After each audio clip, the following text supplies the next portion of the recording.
national workshop on neck preparedness, I, Vibha Durwar, member of IQAC, MLB Arts and Commerce College Gwalior, extend my heartiest welcome to all the participants.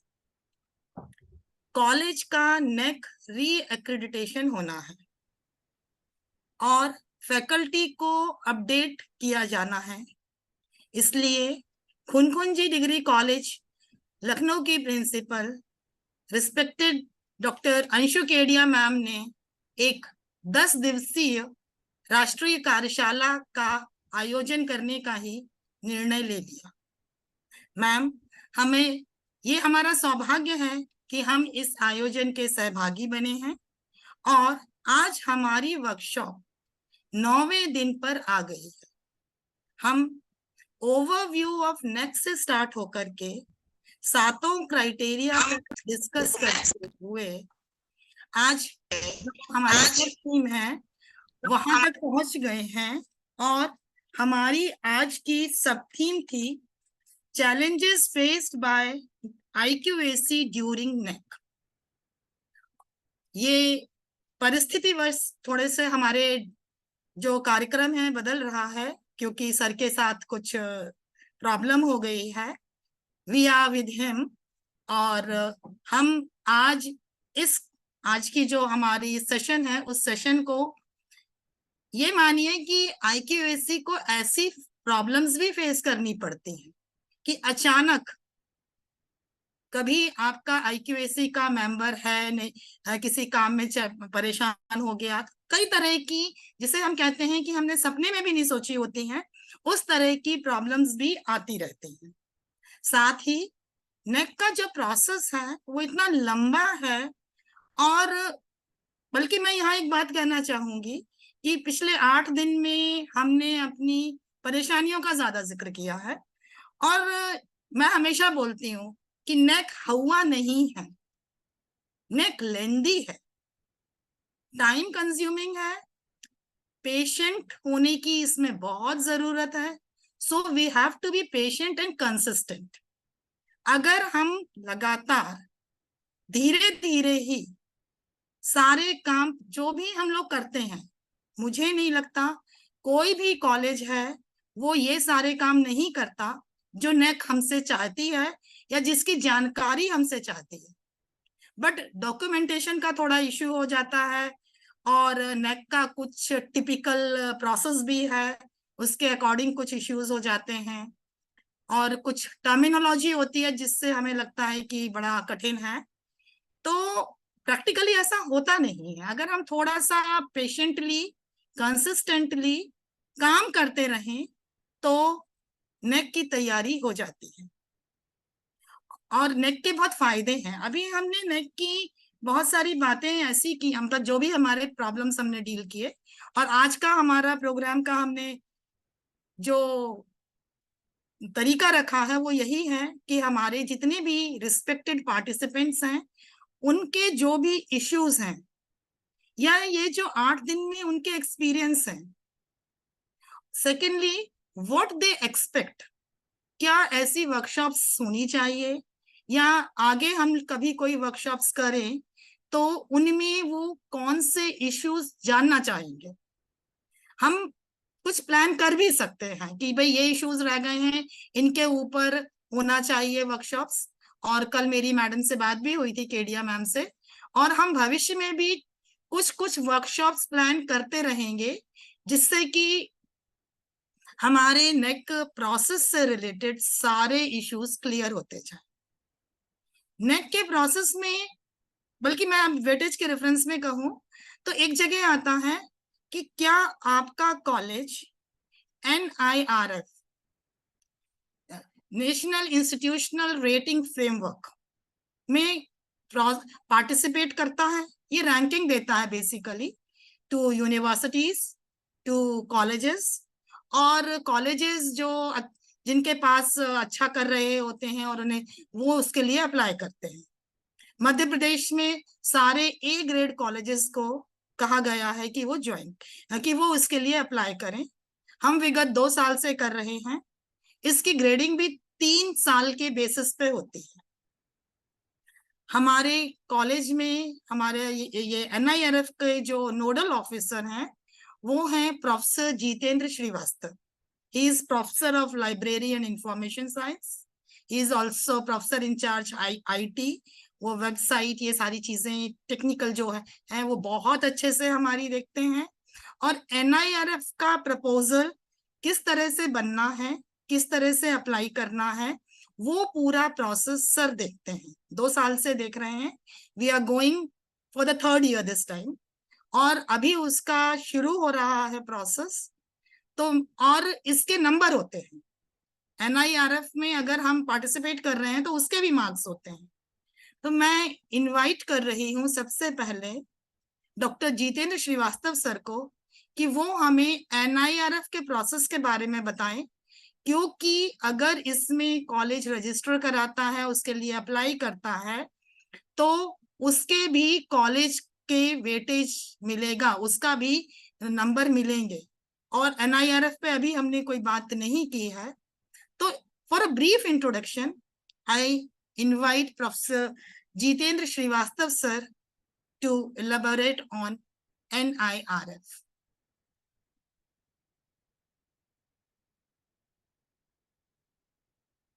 Is it there?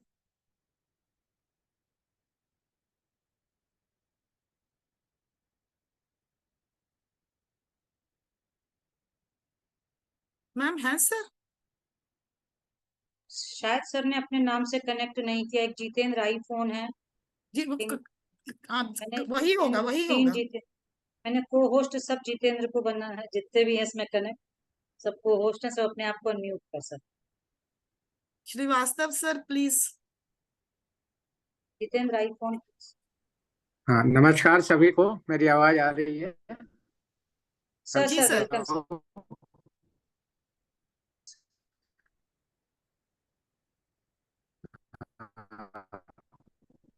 मैं आज के session में सभी का हार्दिक स्वागत करता हूँ।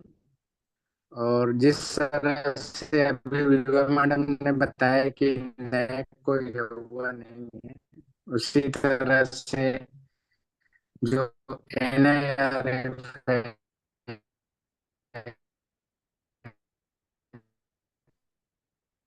Sir disturbance है। हाँ सर का वो नेटवर्क भी इशू। बहुत आसान है, नेक से थोड़ा आने के लिए नहीं आती है। और इसमें जो क्राइटेरिया है, 5 क्राइटेरिया होते हैं NIRF में। सबसे पहले जो पार्टिसिपेटिंग इंस्टीट्यूशन है उनको रजिस्टर होना पड़ता है, NIRF लिया जाता है। हेलो, हाँ जी मैम, आवाज आ रही मेरी? जी सर। हाँ, तो NIRF के जो क्राइटेरिया है, it is similar to, quite similar to NAC criteria. First criteria is teaching, learning, and resources. Second is research and professional practice. Third is graduation outcome. Fourth is outreach and inclusivity. Fifth is perception. इन सभी में 100 marks हैं और weightage है 0.30 है पहले criteria में, दूसरे में है 0.30। इसी तरह से ग्रेजुएशन आउटकम में 0.20 है। इसी तरह से आउटरीच एंड इंक्लूसिविटी में 0.10 है और परसेप्शन में 0.10 है। तो इस तरह से 5 क्राइटेरिया के अंतर्गत NIRF आपको इवेल्युएट करती है। NIRF में बेसिकली लास्ट ईयर का डेटा आपको फीड करना होता है लॉगिन करके। इसको DCS सिस्टम कहा जाता है, डेटा कैप्चरिंग सिस्टम। इसमें लास्ट ईयर के स्टूडेंट स्ट्रेंथ से related data, teaching and learning resources हैं, इसी तरह से ग्रेजुएशन आपका आउटकम है, आउटरीच एंड इंक्लूसिविटी है और परसेप्शन है। तो ये जो परसेप्शन है ये सबसे टफ क्राइटेरिया है। एक्चुअली लोगों का क्या परसेप्शन है आपके इंस्टीट्यूट के लिए, तो ये आप विभिन्न जो सोशल मीडिया हैं या आपकी वेबसाइट है कॉलेज की या ट्विटर है, इसमें अकाउंट यदि आपका है तो लोगों का परसेप्शन थोड़ा सा क्लियर हो सकता है। तो NIRF में आपको 2 तरह से पार्टिसिपेट आप कर सकते हैं, एक तो सिंगल डिसिप्लिन और मल्टी डिसिप्लिन। इन दोनों ही क्राइटेरिया में आपको अपना जो डेटा है DCS पोर्टल पोर्टल में अपलोड करना होता है। तो it is quite easy then the NAAC. और जो बेनिफिट है इसका एनआरएफ का नेक में, जैसे कि अभी विभा मैडम ने बताया,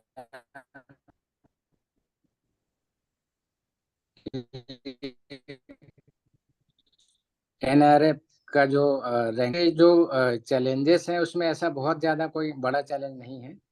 जो नेक में जो डेटा, हालांकि नेक में लास्ट 5 ईयर का बहुत सारे फॉर्मेलिटीज हैं डेटा एंट्री के लिए, लेकिन एनआरएफ में लास्ट ईयर का ही डेटा आपसे मांगा जाता है।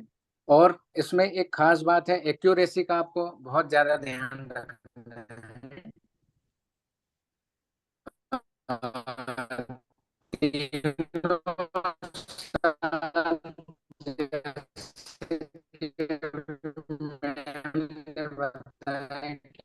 सर वॉइस में दिक्कत हो रही है। सेकेंड ईयर है, दूसरा साल है। 22 में 2022 में भी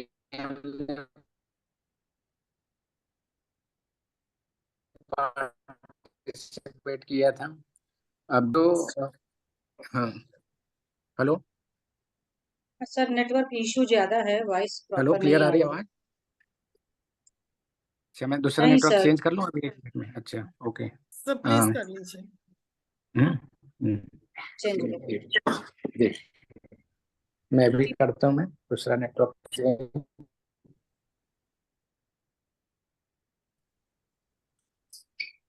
एनआईआरएफ रैंकिंग में क्या बेनिफिट है विभा मैडम, आप लोगों के कॉलेज प्रोसेस में है? मैम नहीं, रैंकिंग तो हमें नहीं मिली, मिलेगी भी नहीं, इतना प्रोसेस में हमारा है?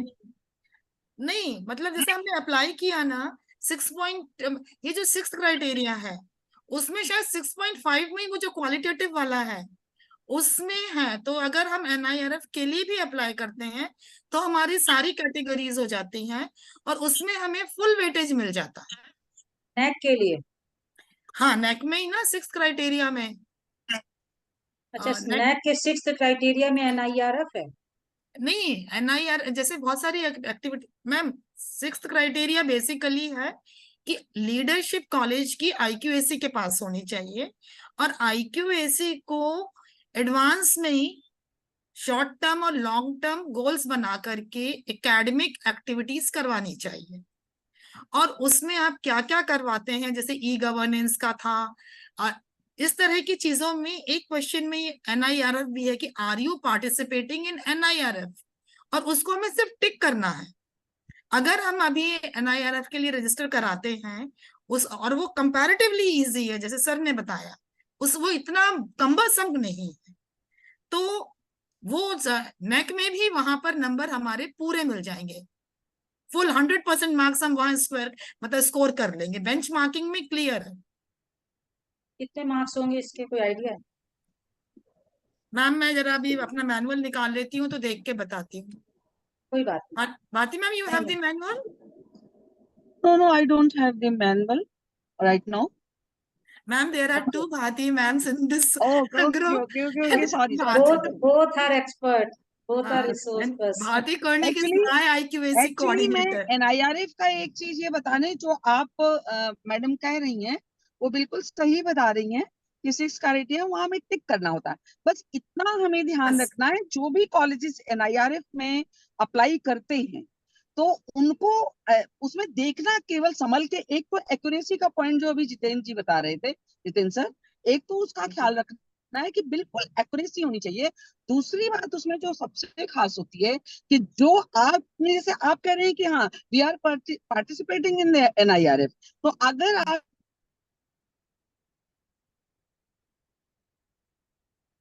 होना ये चाहिए कि कहीं से पकड़ कहाँ से होगी। देखिए उसमें 3 चीजें हैं, एक आपका नेक का है डेटा, दूसरा डेटा आपका एआईएसएचई का है, all India survey for higher education का है, और तीसरा डेटा आपका एनआईआरएफ का है।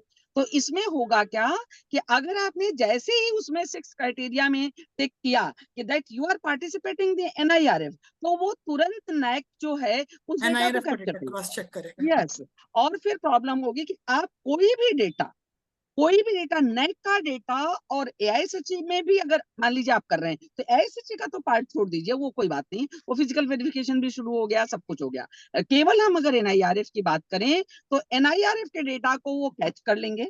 आपका नेट का डेटा और एनआईआरएफ का डेटा बिल्कुल सेम टू सेम, माने 100% सेम होना चाहिए, नहीं तो वो जब कैप्चर करेंगे जरा सी भी डिस्क्रिपेंसी आई तो वहां से उसको वो ये, तो ये चीज का हमें ध्यान रखना है जितने भी कॉलेजेस हैं। तो मैं अभी, हमारे यहाँ विवेक सिंह जी हैं, वो एनआईआरएफ का हमारा वही देखते हैं, तो मैं अभी उनसे बात करी थी, अभी उनका फोन आ गया है, ही वाज समवेयर बिजी, तो मैं उनसे बात करती हूँ, इफ ही इज मतलब रिलैक्स फॉर दिस, तो मैं उनको बोलती हूँ कि वो ज्वाइन कर लें उसको, मैं उनको लिंक भेजती हूँ। हाँ, जी मैम। मैं भेजती हूँ, एक मिनट। श्रीवास्तव सर, आप रिज्वाइन कर लिए? किस नंबर से करे हैं? जितेंद्र आईफोन। अच्छा, उन्होंने चेंज किया अपना नेटवर्क। सभी को नमस्कार। अंशु मैडम, सोबान सर थोड़ी देर में ज्वाइन करने वाले हैं, उनको भी इनवाइट कर लिया है हमने। Okay madam. वो केएमसी से, वो भी थोड़ी देर में ज्वाइन करेंगे। और जहाँ तक मेरी जानकारी है, एनआईआरएफ जो है वो, चूंकि वो भी एक एक्सटर्नल एजेंसी है हमारे एकेडमिक, और उसको जो इवैल्यूएशन करती है, तो नैक के प्रावधान में ये है कि आपने किसी एक्सटर्नल एजेंसी से आपने अपना इवैल्यूएशन कराया है या नहीं। ट्रिपल तो ए। अगर वो उसमें ही मार्क्स वो ऐड हो जाते हैं, अदरवाइज उसमें कोई एडिशनल मार्क्स नहीं है। तो अगर आप एक्सटर्नल इवैल्यूएशन कराते हैं किसी भी एजेंसी से, उसमें एनआईआरएफ भी है, तो वो आपको ज़रूर आपकी उसमें थोड़ी क्वालिटी इन्हांस करता है कि आपने और भी जगह पे आपने असेसमेंट कराए हैं। मैम, एक क्वालिटेटिव में है जिसमें ऑल द 5 करेंगे तब हो जाएगा। Triple A. तो पार्ट ए में है, एक तो आपने एनआईआरएफ में अगर उसमें किया है, पार्ट ए में उसकी जानकारी देनी होती है, और क्राइटेरिया 6 जो मैडम अभी बता रही थी, उसमें भी है कि वो एक्सटर्नल एजेंसीज अगर आपने पार्टिसिपेट किया है तो उसमें नाम लिखे हुए हैं, तो उसमें 1 है या 2 है या ऑल ऑफ अबव ऐसे करके कुछ है, जी उसमें टिक करना होता है। जी जी जी जी। मैम। अच्छा, इसका भी कोई अलग चार्जेस है? इस रैंकिंग के लिए भी असेसमेंट है? एनआईआरएफ, जी जी जी, ये तो पूरा प्रोसेस है, और एनआईआरएफ एनुअल होता है। नैक हमारा हर 5वें साल पर, या जब हम अप्लाई करते हैं तब होता है। तो एनआईआरएफ तो बहुत कंटिन्यूअस प्रोसेस है, और उतना टफ नहीं है जैसे इसमें जियो टैगिंग वगैरह मांग रहे हैं, ये सारी चीजें उसमें नहीं है। लेकिन फिर भी मोर और लेस जितनी भी हमारी इंफॉर्मेशन हैं वो सिमिलर हैं, लगभग एक जैसी हैं। वो भी यूजीसी लिस्टेड, और इस तरीके के जर्नल्स मांगते हैं, पब्लिकेशंस मांगते हैं, आउटरीच एक्टिविटीज मांगते हैं, और और भी इनोवेशन का उसमें बहुत ज्यादा रोल है। अगर आपने देखा होगा तो आईआईसी जो आजकल हम लोग जो कॉलेजेस में इस्टेब्लिश कर रहे हैं, इनोवेशन काउंसिल, वो डायरेक्टली एनआईआरएफ से जुड़ी हुई है। उस एजेंसी वो जो है, वो आईआईसी में हम लोग इनोवेशन, और जो नई जो जिसके लिए कि एक अलग से क्लास का टाइम लगाने के लिए यूजीसी रिकमेंड करती है कि आप जो भी टीचिंग की आप टाइम टेबल बनाएं, उसमें एक क्लास, एक इनोवेशन और रिसर्च का जरूर दें, ताकि बच्चे उस क्लास में कुछ ना कुछ नया करके दिखाएं, क्योंकि इस समय बहुत ज्यादा उनका जोर चल रहा है। तो जैसे हम लोग रेमेडियल क्लासेस वगैरह लेते हैं या और भी क्लासेस लेते हैं, उसमें एक अगर हम लोग इस तरीके का भी प्रावधान अभी तक तो हम लोगों ने कॉलेजेस में नहीं किया है, लेकिन यूजीसी के रिकमेंडेशन में ये एक एक्स्ट्रा क्लास है जिसमें कि बच्चों की जो रिसर्च से रिलेटेड जो उनकी जो इनोवेशंस हैं या वो हैं, वो निखर के आ सकें। क्योंकि यूजी लेवल पे भी आप देखिए, रिसर्च मैथोलॉजी के कोर्सेज को स्टार्ट किया गया है, पीजी में बहुत ज्यादा जोर दिया गया है। तो ये एक नया जो चल रहा है इस समय, वो इनोवेशन काउंसिल और उससे जुड़ी एक्टिविटीज और उससे कनेक्टेड एनआईआरएफ ये है। अच्छा, तो शिवानी मैम, तो इंस्पेक्शन तो है नहीं, आप अपना डेटा सबमिट करते हैं उसके अकॉर्डिंग? वो इंस्पेक्शन नहीं है, आपका सारा कुछ ऑनलाइन जाता है, ऑनलाइन से वो उसी से देते। रैंकिंग? एक्चुअली तो वो एनआईआरएफ पार्टिसिपेशन भी अपने आप में मायने रखता है, क्योंकि वो जी एक सर्टिफिकेट आपको प्रोवाइड करते हैं कि आपने उसमें एटलीस्ट पार्टिसिपेट किया। तो रैंकिंग बहुत ज्यादा उसमें मायने नहीं रखती, लेकिन participation itself is very important. तो वो हेलो। भी एक अपने आप में आपका अचीवमेंट ही है। नहीं, जी। आपने अगर पार्टिसिपेशन किया तो नैक उसका फुल वेटेज दे देगा, बस पार्टिसिपेशन का ही। पार्टिसिपेशन का भी देता है वो, कि आपने उसमें पार्टिसिपेट किया। ना मैम अंशु, बहुत उससे भी बेनिफिट्स थोड़े बहुत होते हैं, और इंस्टीट्यूशन की एक इमेज की बात होती है कि आप किस तरह जी से काम कर रहे हैं, आप उस रास्ते पे जा रहे हैं। हाँ, इंटरनल आप क्वालिटी रैंकिंग तो नहीं आनी, एनहेंसमेंट हमारी भी करते नहीं हैं। आनी। हाँ मध्य प्रदेश का बिल्कुल, कोई इंस्टीट्यूट नहीं है, एक्चुअली ज्यादातर रैंकिंग साउथ में है, मिरांडा हाउस की है, एग्जैक्टली एग्जैक्टली वो बहुत एग्जैक्टली डिफरेंट चीज है, but at least we can apply for that. और मुझे अभी जितेंद्र श्रीवास्तव सर अच्छे से बताएंगे क्योंकि उन्हें जी एग्जैक्टली बेहतर वो, पता है। क्योंकि फीस हाँ वगैरह का मुझे तो ज्यादा कुछ ऐसा लग नहीं रहा उसका। इतनी मैम नहीं है। हाँ जी, मैम अब मेरे पास अभी मैनुअल है, तो मैम जो बात कह रहे हैं शिवानी मैम, तो ये बिल्कुल वही बात है मैम। इन्होंने 5 जैसे quality assurance initiatives of the institution, तो उसमें उन्होंने बोला है कि regular meeting of internal quality assessment, sir first point तो ये है। फिर सेकंड में आप कहते हैं कि academic administrative audit and initiation of follow up action.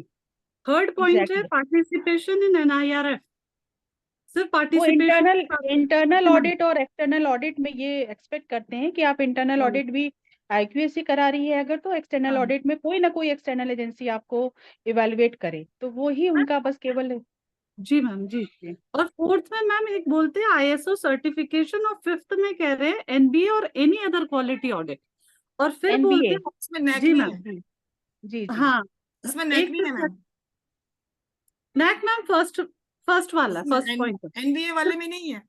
नहीं नहीं, वो अलग सेपरेट पॉइंट है मैम। वो अलग है मैम, वही हमने जो बताया 4 या 5 है, तो ये सारी बिल्कुल। एजेंसीज जो ये बता रहे हैं आईएसओ और ये हाँ सारी जी भी हम लोग करा सकते हैं, कराते भी हैं लोग, आईएसओ सर्टिफिकेट लेते हैं। ये सारी एजेंसीज एक्चुअली ये सब आपकी एक्सटर्नल एजेंसीज हैं जो आपके इंस्टीट्यूशन को इवेलुएट करती हैं एक्सटर्नली। आप जैसे नैक है, नैक का तो प्रॉपरली हम लोग देखते आ रहे हैं और कराना जरूरी है, मैंडेटरी है। लेकिन अगर आप इनसे भी सर्टिफिकेट लेते हैं तो नैक इनको अप्रिशिएट करता है और आपको उसका रिकॉग्निशन मिलता है। हाँ, और मैम शायद मार्किंग में ये ऐसे कर रहे हैं कि इन्होंने कहा है कि तभी फिर अगर जो ऑल ऑफ अबव है और हाँ 1 जी या बिल्कुल 2 इस तरीके फुल से। जी मार्क्स। एनी जी 4 जी of the above, any 3 of the above, और फिर वेटेज जी देते जी हैं 6। मुझे लगता है अपना जो भी क्राइटेरिया हो, जैसे अंशु मैम अभी आप पूछ रहे थे, तो वेटेज इनको 6 मार्क्स का है इसमें। अगर ऑल ऑफ अबव है। जी जी मैम। हाँ, ऑल ऑफ अबव। किसी भी जी किसी भी क्राइटेरिया का जैसे वेटेज होता है, सिक्स में जैसे 100 है। भारती जी को actually Vibha madam, Bharti Pandey ma'am कुछ बोल रही हैं। जी बोलिए हाँ, मैम। मैं कुछ बताना चाह रही हूँ। जैसे अभी डिस्कशन चल रहा है, इसमें जो एनआईआरएफ का है, केवल एनआईआरएफ नहीं, जो भी कॉलेजेस नैक के लिए अगर सपोज करिए जाना चाहते हैं, उनको एनआईआरएफ और एआईएसएचई उसकी रैंकिंग का इंपॉर्टेंस उतना नहीं है, लेकिन we have to apply for AISHE. Data feed करना है हमें एआईएसएचई का, कंपलसरी कर दिया है नैक ने कि अगर आपका नेट एक्रेडिटेशन तभी होगा जब आप एआईएसएचई और एनआईआरएफ मैंडेटरी है को रजिस्टर मैम करेंगे। उसमें भारती जी वॉइस डिस्कनेक्ट हो रही है। मैम, एआईएसएचई तो मैंडेटरी है। रैंकिंग उसमें इम्पोर्टेंट नहीं है। रैंकिंग में आप आते हैं नहीं आते हैं, उसके वेटे उसका कोई वेट मैम ये जो ये मैम ये अप्लाई फॉर एआईएसएचई एंड वो है, वो एनआईआरएफ भी मैंडेटरी कर दिया गया।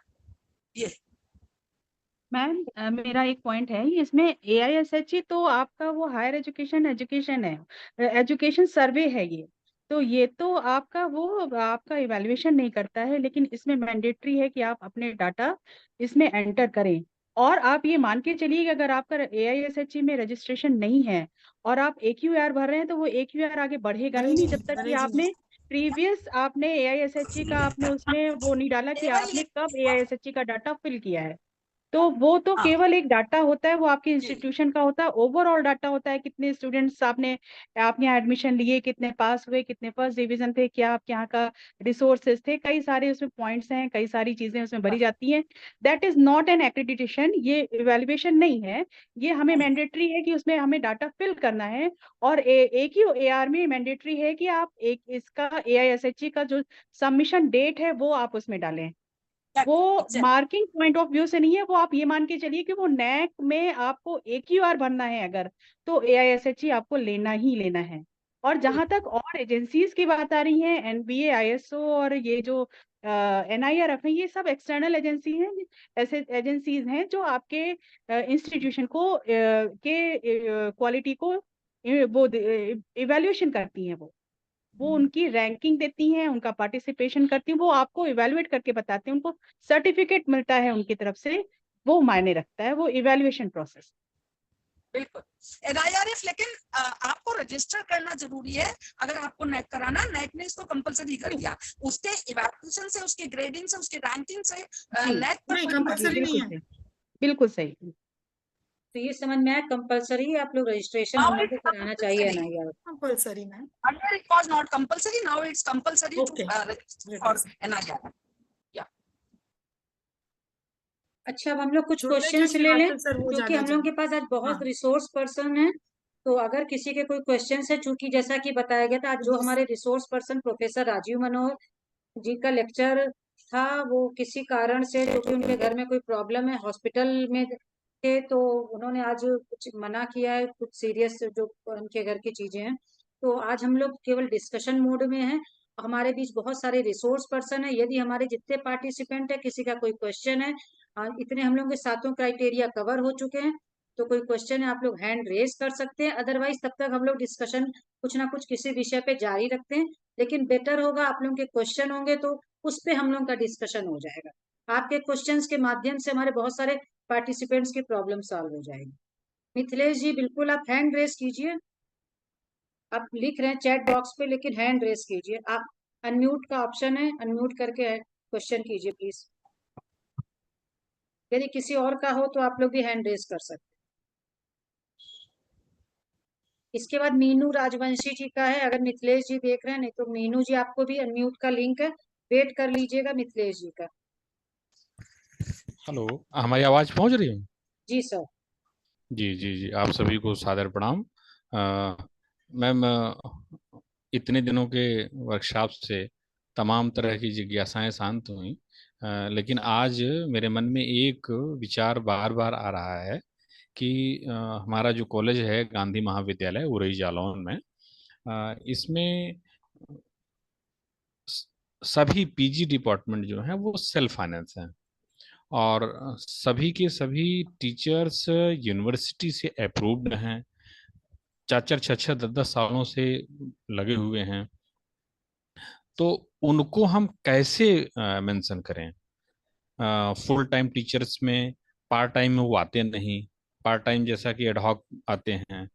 तो अब अगर उनको फुल टाइम टीचर्स में लेते हैं, तो एक समस्या यहाँ देखने को मिलती है कि जो आयोग से होते हैं, वेतनभोगी हैं, उनकी रैंकिंग और जो सेल्फ फाइनेंस है उनकी रैंकिंग, इस दोनों रैंकिंग में डिफरेंट आ जा रहा है।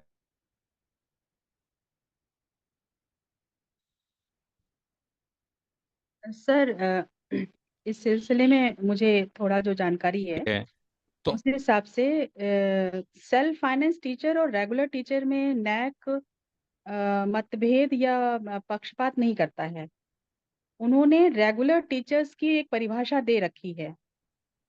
वो परिभाषा ये है कि वो आपके कॉलेज में फुल टाइम टीचिंग करते हो, कॉन्ट्रैक्चुअल नहीं। जैसा कि अभी कुछ दिन पहले सर ने बताया था कि आप कुछ जैसे एक क्लास के लिए अगर आपने उनको हायर किया है या 2 क्लास के लिए, तो वो फुल टाइम टीचर्स में काउंट नहीं किए जाते हैं।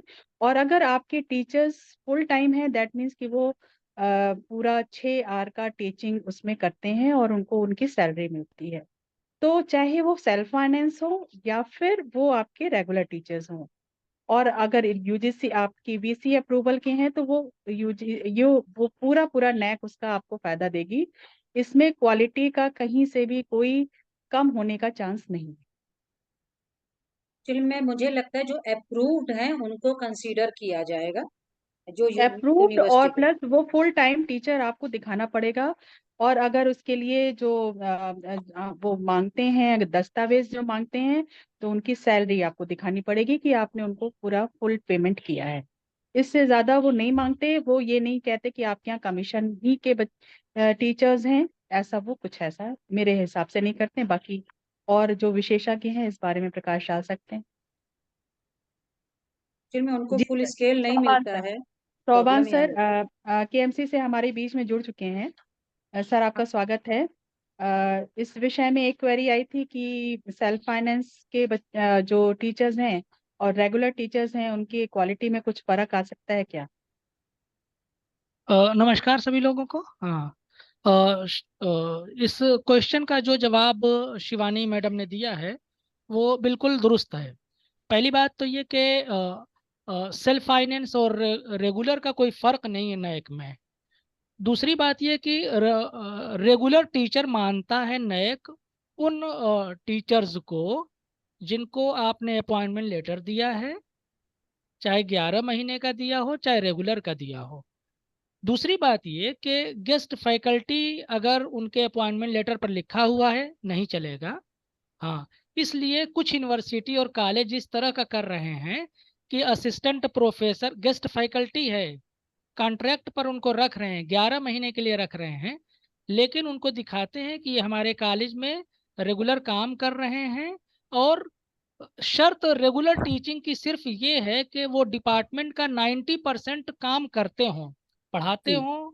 बाकी 90% अगर डिपार्टमेंट का काम करते हैं तो वो रेगुलर टीचर की परिभाषा में आता है। उसके लिए ज़्यादा से ज़्यादा वो सैलरी स्टेटमेंट मांगेंगे, वो हम देते हैं। उसके अलावा वो अपॉइंटमेंट लेटर मांगते हैं, वो कॉलेज या यूनिवर्सिटी को प्रोवाइड करना चाहिए, आ जाएगा। उसमें सेल्फ फाइनेंस और नॉन सेल्फ फाइनेंस की कोई कैद नहीं है। हाँ, प्रीति जौहरी मैम है, वो कुछ एक्सप्लेन करना चाह रही है अपनी तरफ से, प्लीज।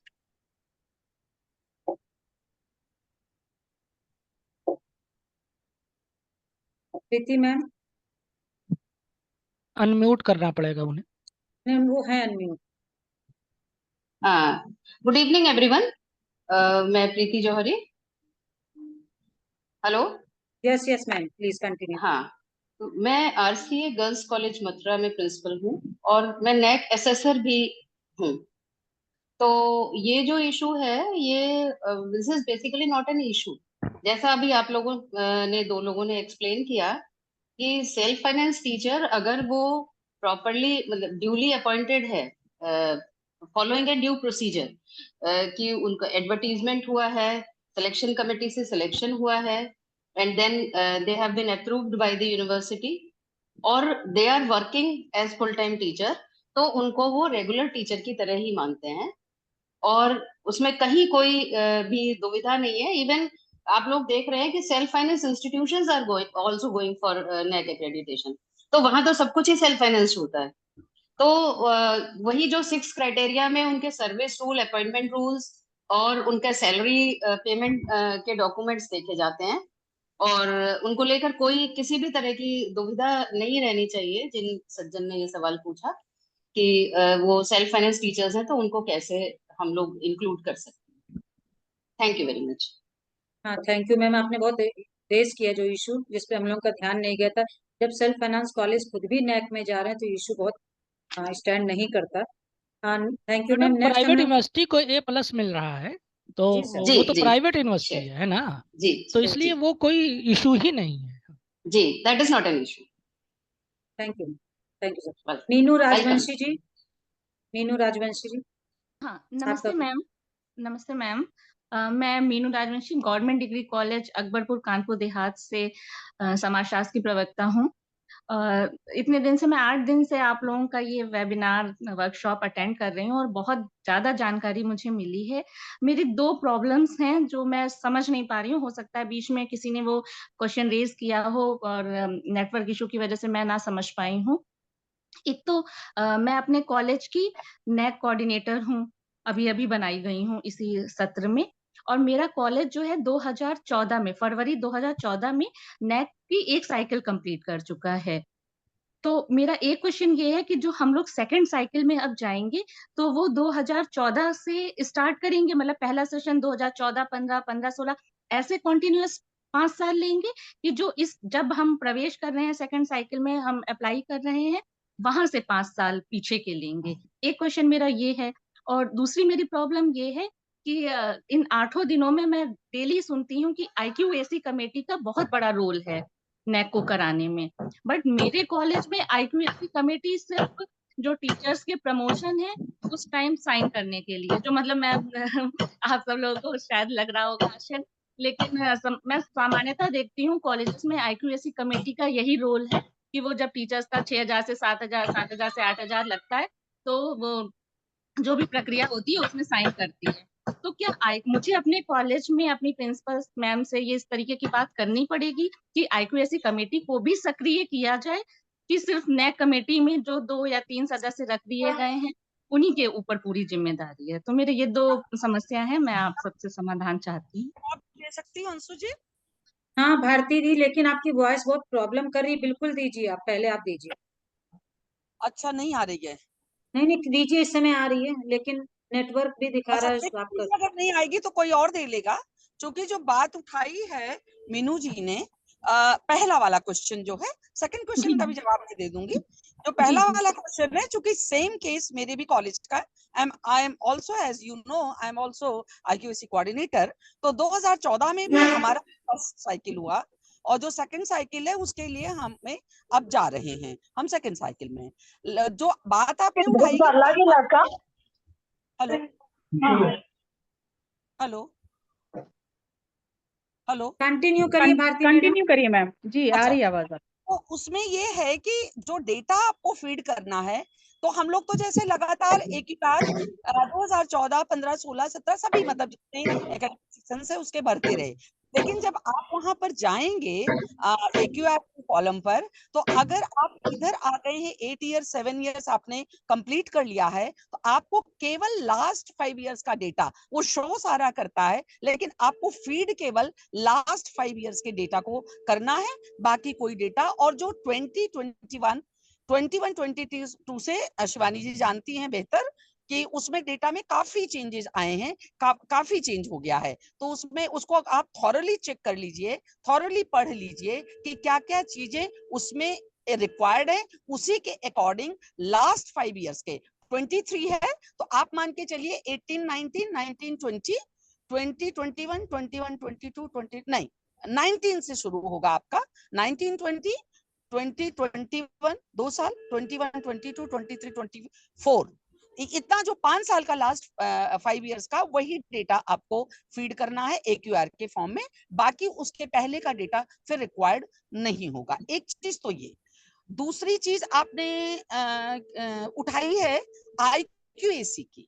तो देखिए IQAC ही है, आप IQAC कोऑर्डिनेटर हैं, शिवानी जी कोऑर्डिनेटर हैं, मैं कोऑर्डिनेटर हूं, ग्रुप में और भी लोग होंगे जो IQAC कोऑर्डिनेटर होंगे। नेक से जो कनेक्शन होता है, डायरेक्ट जो कनेक्शन होता है, मतलब लिंक पर्सन जो होता है, वो केवल IQAC कोऑर्डिनेटर होता है, प्रिंसिपल नहीं होता है।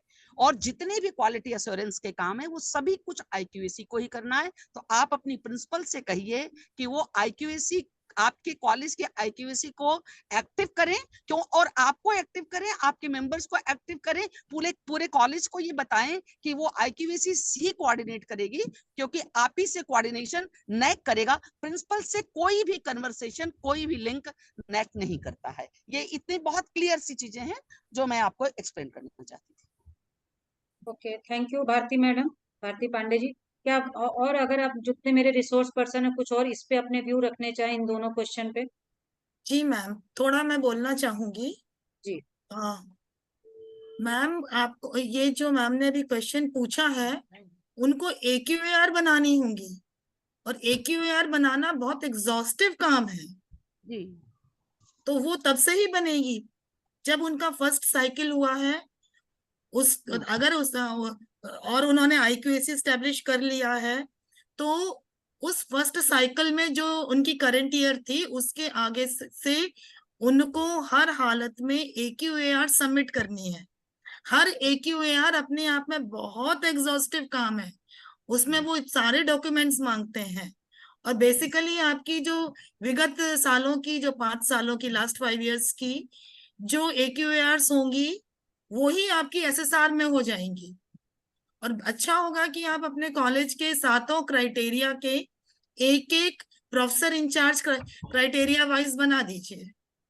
फर्स्ट क्राइटेरिया का एक इंचार्ज, सेकंड का दूसरा, क्योंकि डॉक्यूमेंटेशन बहुत बड़ा काम है और बहुत क्वेरीज आती हैं। जब AQAR जमा की जाती है, सिर्फ सबमिट नहीं होती है, वो सबमिशन के साथ ही करीब 15 दिन में ही लिस्ट ऑफ क्वेरीज आ जाती हैं। और उन क्वेरीज के साथ एक शर्त होती है कि विद इन 15 डेज आपको वो क्वेरी जो है उसका डॉक्यूमेंट या जो भी उन्होंने मांगा है वो आपको सबमिट करना है। अगर नेक सेटिस्फाइड है तो वो अप्रूव हो जाता है, नहीं तो वो फिर क्वेरी करती है। और ये अपने आप में थोड़ी भी हमने सोचा कि चलो ये लिख देते हैं, ये नहीं देते हैं, वो हाल के हाल वापस भेज देते हैं। इसमें ये टेम्पलेट नहीं है, इसमें वो नहीं है। तो ये बहुत सबसे बड़ा काम आपके लिए है AQAR जमा करना। और फर्स्ट ईयर की जो AQAR जमा करेंगे वो जब आपकी वेबसाइट पर अपलोड होगी तब आप अगली AQAR जमा कर पाएंगे, क्योंकि AQAR के पार्ट A में ही एक क्वेश्चन होता है कि give the link of the previous year AQAR। तो जब वो सबमिट हो गई, अप्रूव हो गई, तब हम वेबसाइट पे अपलोड करेंगे, वो लिंक हम अगली में देंगे, ऐसे सीक्वेंसिंग होगी।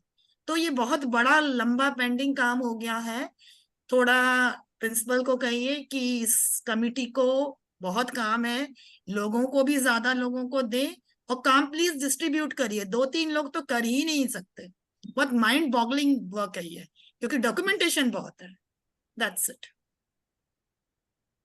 विभा मैम ने और बिल्कुल सही कहा। इसमें एक बात और इजाफा करूंगा कि IQAC बनाने के लिए NAAC की वेबसाइट पर एक डॉक्यूमेंट पड़ा हुआ है 2020 का। वो बाकायदा उसमें लिखा हुआ है कि IQAC को Members. क्या क्या करना है, IQAC क्या क्या कर सकती है, उसका स्ट्रक्चर बना हुआ है कि अगर कॉलेज में IQAC बन रही है यूनिट तो उसमें कौन लोग शामिल होंगे, कौन मेंबर हो सकते हैं। उसमें टीचर 3 से 8 होंगे, एग्जीक्यूटिव्स के कुछ मेंबर होंगे, कुछ बाहर यानी इंडस्ट्री से होंगे, कुछ अलुमनाई होंगे। तो उनको सबको शामिल करते हुए बनाया जा सकता है। उसी लिटरेचर में ये लिखा हुआ है कि IQAC का काम क्या है। ये सही बात बताई गई है कि IQAC बेदार उसी वक्त होती है जब कैश का इशू आता है, इसमें सच्चाई है, लेकिन उसको हमको जमीन पर उतारना चाहिए। जैसे अभी 4 ईयर UG प्रोग्राम का एक UGC की तरफ से आया है, यूपी गवर्नमेंट ने भी उस पर कुछ काम करके कमेटी बना करके भेजा है, ठीक है। तो कॉलेजेस इसको IQAC में ले जा करके उसको रिजॉल्व कर सकते हैं, मतलब ये कि हम लोग इसको लागू करें, उस पर एक डिस्कशन कर सकते हैं, ताकि ये लगे कि IQAC कैश के अलावा भी कुछ और दिशाओं में भी लगातार सोचती रहती है। क्वालिटी एश्योरेंस का हर वो काम छोटे से छोटा, चाहे क्लास लेने से लेकर के या बच्चों को सुविधा दिए जाने तक का है, वो सब IQAC के दायरे में आता है। सिर्फ नज़रिया बदलने की ज़रूरत है कि हम किसी चीज़ को किस तरह से देख पाते हैं। लगातार सोचते रहने से और इनोवेशन से चीज़ें आसान हो जाएंगी। तो उस लिटरेचर को ज़रूर देखना चाहिए। सोबान सर बिल्कुल सही कह रहे हैं। इसी संदर्भ में एक माइक्रो पॉइंट मुझे जो समझ में आया वो ये है कि जैसा कि IQAC के जो ड्यूटीज हैं वो NAAC ने डिसाइड कर रखी है, और जब आप AQAR भरते हैं तो जो IQAC फंक्शनल होनी चाहिए, ये बहुत पहला पॉइंट है उनका। IQAC फंक्शनल होनी चाहिए, और हर साल के AQAR में जो IQAC की मीटिंग्स हो रही हैं उसमें क्या आपके प्लान ऑफ एक्शन है, क्या आपने टारगेट्स बना के रखे हैं, क्या आपने उस साल में जो टारगेट्स बनाए उनके अगेंस्ट में उनके क्या अचीवमेंट्स थे, और नेक्स्ट प्लानिंग क्या है, नेक्स्ट ईयर की आपकी प्लानिंग क्या है, ये AQAR में मैंडेटरी है भरना। और ये और इसके साथ साथ मैं जी। इंटरप्ट कर रही हूँ, इसके साथ साथ एवरी IQAC मीटिंग के minutes should be uploaded. Minutes भी उसमें होते हैं, अपलोड होते हैं, और उसके जी अलावा मिनट्स के साथ साथ जो आपकी मीटिंग में जो लोग रहे उनका डिटेल होता है। तो जब तक आप ये हर साल एग्जैक्टली, करेंगे नहीं, तब तक तब आप तक कुछ उसको नहीं होगा। यार भर ही नहीं पाएंगे। और IQAC का ही काम ये है कि वो रेगुलर AQAR भरे। जब AQAR भरना होगा तो आप मान के चलिए कि क्राइटेरिया 1 से लेकर क्राइटेरिया 7 तक का काम सब IQAC का है। वो उसको डाटा लेना भी है, और क्वालिटी इन्हांसमेंट के लिए जो आपको सुझाव लगते हैं वो आपको कॉलेज में देने हैं। सेमिनार्स कराना है कि नहीं कराना, FDP कराना है कि नहीं, ये सब कराता प्रिंसिपल है। प्रिंसिपल के कंसेंट से होता है। वो क्वालिटी के लिए वो उसको वो देते हैं, प्रपोजल देते हैं। कुल मिला करके IQAC और प्रिंसिपल दोनों का नेक्सस है जो आपके कॉलेज को बढ़ेगा। तो ये मान के चलिए ये सब चीज रिटर्न में होगी। और हर साल अगर आप नहीं करेंगे तो ये अगले साल का आप अपलोड, जैसा कि विभा मैडम ने बताया कि आप अगले साल बढ़ ही नहीं पाएंगे। तो ये हो गया IQAC का काम, जो कि रेगुलर करना है और फंक्शनल होना है। ये आपको दिखाना पड़ेगा। अगर आपने 2014 के बाद से आज तक का नहीं किया है तो भी आपको फंक्शनल दिखाना ही पड़ेगा उसको। पुरानी रिपोर्ट्स आपको लगानी ही पड़ेंगी। 2015 से लेकर आज तक का वो रिपोर्ट AQAR में भरना पड़ेगा कि IQAC फंक्शनल है। भले ही आप झूठ मूठ का भरिए, लेकिन वो दिखाना पड़ेगा। और IQAC ने क्या क्या काम किया, प्लान ऑफ एक्शन क्या थे, क्या उसके अचीवमेंट्स थे, क्या उसने क्वालिटी के काम किए, ये हर साल आपको देना होता है। तो ये मैडम IQAC ने की मीटिंग का एक प्रोविजन है, हर 3 महीने पर उसकी मीटिंग की जानी होनी चाहिए, चाहिए। ऐसा जी, लिटरेचर में होती लिखा है, हुआ है। लिखा हुआ अ, है। लेकिन क्योंकि ये हो नहीं पाता, ये इतना हाँ प्रैक्टिकली पॉसिबल नहीं है, तो मैं हाँ, अपने कॉलेज में यही प्रेफर करती हूँ कि साल में 2 बार एटलीस्ट 2 हम बार जरूर हो जाए। कर लें। हाँ कर लें इंटरनल हाँ मीटिंग्स। तो IQAC कमेटी की जो इंटरनल टीचर्स की मीटिंग होती है वो रेगुलर होती रहती है। हाँ। एक्सटर्नल के साथ अगर आप 2 बार कर लेते हैं दैट इज एनफ, मुझे जो दैट इज लगता है। सफिशिएंट। देखिए इसमें कोई नंबर नहीं है, लेकिन IQAC फंक्शनल है। ये मीटिंग्स आपकी ये शो करेंगी, इसमें कोई मार्क्स नहीं है। और IQAC फंक्शनल होना ही अपने आप में NAC में आगे बढ़ने के लिए जरूरी है। इसलिए आपको कहने की जरूरत नहीं है, प्रिंसिपल्स को ये खुद समझना पड़ेगा कि IQAC के काम सिवाय कैस में प्रमोशन के अलावा भी उनके रेगुलर बेसिस पे आपके काम है। आपने कॉलेज में इंटरनल असेसमेंट अगर करा रहे हैं तो उसकी डेट्स क्या रखेंगे, आपने कॉलेज में जो continuous enhancement, continuous evaluation process है उसमें कैसे करेंगे, वो भी IQAC करेगा। मेंटर मेंटी अगर आप दे रहे हैं तो वो भी IQAC करेगा। फीडबैक करा रहे हैं तो वो भी IQAC करेगा। ये सारे काम सर ने जैसा बोला, सौबान सर ने, ये सब काम UGC ने डिसाइड कर रखा है, NAC ने, कि ये आपको IQAC के ही तहत कराने हैं। तो ये बहुत सारे काम हैं IQAC के। जितने आप AQR में पॉइंट्स भर रहे हैं वो सारे एक IQAC की कमेटी करती है। तो आप मान के चलिए कि वो सारे काम हमारे ही अंडर में होते शिवानी मैडम की बात को आगे बढ़ाता हूँ।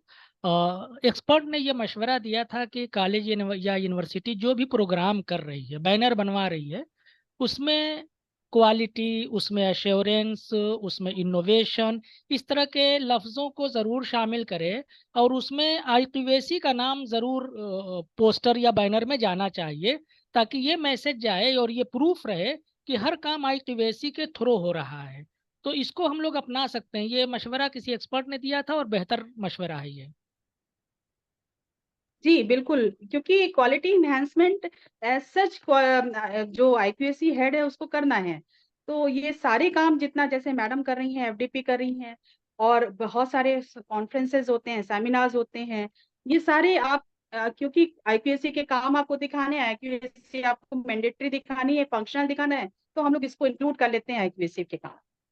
कोई भी डेवलपमेंट है, इंफ्रास्ट्रक्चर आप कर रहे हैं, तो वो भी आप IQAC के तहत मीटिंग्स में क्राइटेरिया आपने देखा होगा उसमें, जिसमें पॉलिसीज मेकिंग में भी जो राइटअप लिखते हैं उसमें भी IQAC। तो हर तरीके से जो IQAC कोऑर्डिनेटर और उसके जो टीचर्स हैं, उसके मेंबर्स हैं, वो पूरी तरीके से इन्वॉल्व हैं इस NAC की कमेटी के। ठीक है, थैंक यू मैम शिवानी हमारे जी, थैंक यू कॉलेज में शोभा सर। मैम हमारे कॉलेज में कोई भी प्रोग्राम होता है, जैसे लास्ट ईयर कुछ सेमिनार्स वर्कशॉप्स हुए, एक FDP भी हुआ। तो FDP जैसे कॉमर्स डिपार्टमेंट ने किया था, बट जब बैनर बना तो commerce and IQAC MLB college, ऐसा बैनर बना। अधिकतर हमारी जो जी एकाडमिक गतिविधियां होती हैं सब में हम लोग एंड IQAC हो जाता है और एक कोलैबोरेशन भी रहता है। चाहे एक सिंपल वोट ऑफ थैंक्स ही कोऑर्डिनेटर दे दे तो वो उसमें IQAC का इन्वॉल्वमेंट भी रखते हैं, कोई भी डिपार्टमेंट कर रहा हो हम लोग तो वो नेक्स्ट हमारी क्वेश्चन नंबर ले ऑफ लें। एक्टिविटीज बढ़ा देता है। विभा में बहुत हैंड रेज है, ले लें नेक्स्ट क्वेश्चन। जी जी जी बिल्कुल। हाँ पुनीत जी प्लीज। इन्होंने बहुत संघर्ष किया है एज IQAC कोऑर्डिनेटर। जी, सभी को मेरा नमस्कार। अच्छा, अगर आप लोग कैमरा ऑन करें तो कितना अच्छा लगे, ओके सारे okay madam, resource actually person जी के बिल्कुल कैमरा ऑन है। बिल्कुल बिल्कुल जी। अपना इंट्रोडक्शन भी प्लीज दे दीजिएगा।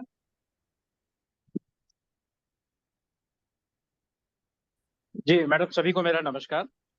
जी, 2-3 प्रश्न है मेरे मन में। यहाँ इस समय काफी विशेषज्ञ हैं, यदि उनमें समाधान मिल जाए। पहला तो IQAC को लेकर मेरा प्रश्न है कि IQAC को लेकर अभी जैसे बताया गया कि कम से कम 3 महीने पे 1 मीटिंग या साल में 2 मीटिंग हो जाए तो अच्छा है।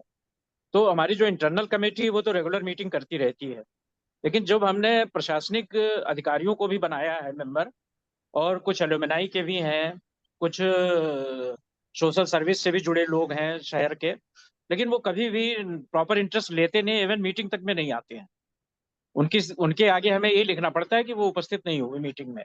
साल में हम 2-3 बार प्रयास करते हैं, तो ये एक बड़ी समस्या है। दूसरा प्रश्न मेरा कि जैसे मध्य प्रदेश के हमारे सभी साथी जानते होंगे, मैं मध्य प्रदेश शिवपुरी का हूँ, कि हमारे यहाँ एक गेस्ट फैकल्टी का कंसेप्ट चलता है, अतिथि विद्वान जिनको हिंदी में कहा जाता है।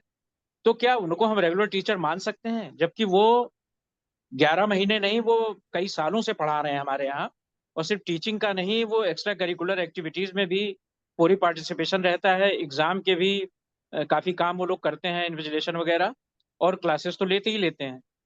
तो उनका भी हम उनको रेगुलर टीचर मान सकते हैं क्या? क्योंकि अभी हमने जब अपना SSR भरा लेटेस्ट, उसमें हमने उनको रेगुलर टीचर नहीं माना था। रेगुलर टीचर और अपॉइंटमेंट लेटर भी अपलोड करना रहता है उसमें।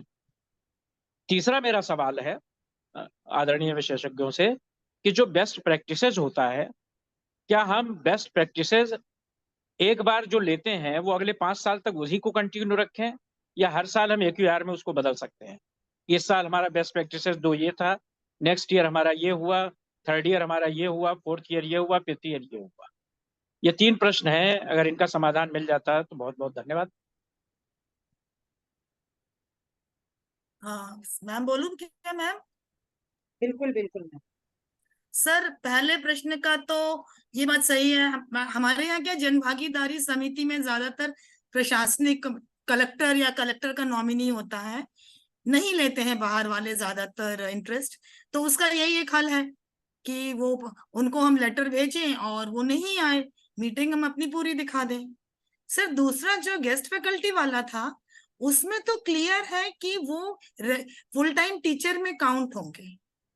SOP 2.1 में क्लियरली मेंशन्ड भी है, और ये चीज मतलब ट्रेनिंग्स का भी मुझे याद आ रहा है, उसमें ये कहा गया है कि अतिथि विद्वान हमारा एक इंटरनल नॉमेनक्लेचर है।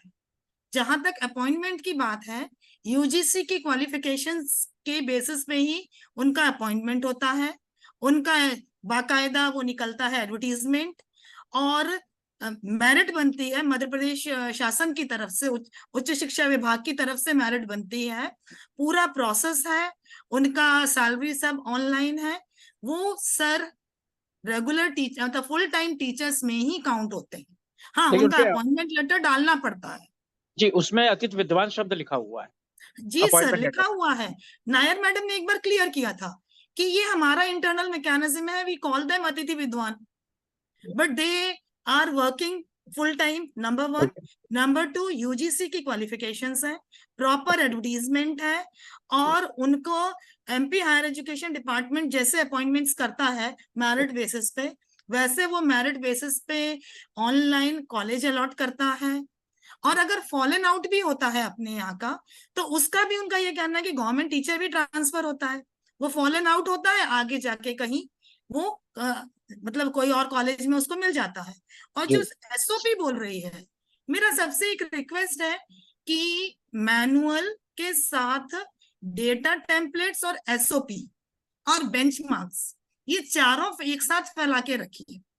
चारों को एक दूसरे से मिला के देखिए सर, एसओपी 2.1 में बहुत क्लियरली मेंशन्ड है कि ये फुल टाइम में आएंगे, और अगर ये जो है बहुत कम पीरियड के लिए होते, अगर सपोज कोई 3 महीने के लिए आया होता तो हम उसको नहीं काउंट करते, पर अगर वो सेशन के में 10 महीने हैं और अपने यहाँ तो ये कंटिन्यूअस रहते हैं, तो वो फुल टाइम में काउंट होते हैं।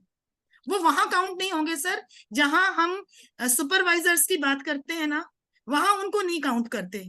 वहां जब हम निकालेंगे मतलब कितना परसेंट है, तो वहां हमारा जो टोटल नंबर ऑफ टीचर होगा ना, वो रेगुलर वाला होगा जो एलिजिबल रिसर्च हो सकता है रिसर्च गाइड के लिए। तो वहां पर चेंजेस है, यहाँ तो काउंट होता है।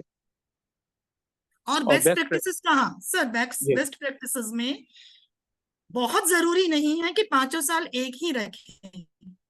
सागर का जो आर्ट्स एंड कॉमर्स कॉलेज है, बहुत अच्छा कॉलेज है और बड़ा कॉलेज है, उन्होंने अपनी बेस्ट प्रैक्टिसेस में चेंज किया है। हम लोग गए थे वो इंटरनल मॉनिटरिंग कमेटी की तरफ से, तो उन्होंने अलग अलग ईयर के हिसाब से भी ली थी, और कर सकते हैं, ऐसा नहीं है। लेकिन बेस्ट प्रैक्टिसेस हमेशा विजन के अकॉर्डिंग होनी है। जो विजन स्टेटमेंट है उसमें जो चीजें लिखी हैं उसको कहीं ना कहीं हमारी बेस्ट प्रैक्टिसेस रिफ्लेक्ट करनी चाहिए। Thank you ma'am, thank you ma'am. हाँ थैंक यू। हम लोग नेक्स्ट क्वेश्चन लें।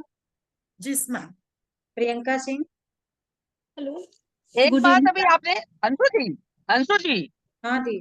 अंशु जी, हाँ हाँ अभी बताइए दी। इसके पहले जो पूछ रहे थे, क्वेश्चन किया था उन्होंने, उसमें एक क्वेश्चन उन्होंने रेज किया था जो एडमिनिस्ट्रेटिव ऑफिसर्स हैं, उसमें देखिए जो 2021 की जो नैक की गाइडलाइन आई है फॉर आईक्यूएसी, और उसका जो कॉन्स्टिट्यूशन कैसे उसको कॉन्स्टिट्यूट होगी, उसमें चेंजेस कर दिए हैं। पहले वो क्लियर नहीं था कि एडमिनिस्ट्रेटिव लेवल पर हमको, जैसे अभी मैडम बता रही थी दुर्वार मैडम की, उनके यहाँ जो है वो एडमिनिस्ट्रेशन माने डीएम या जो भी है वहां से लिया जाता है।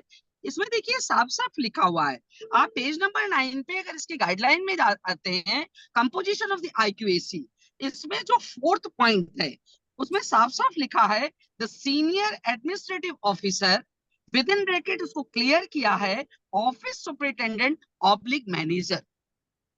ये बिल्कुल क्लियर कर दिया है।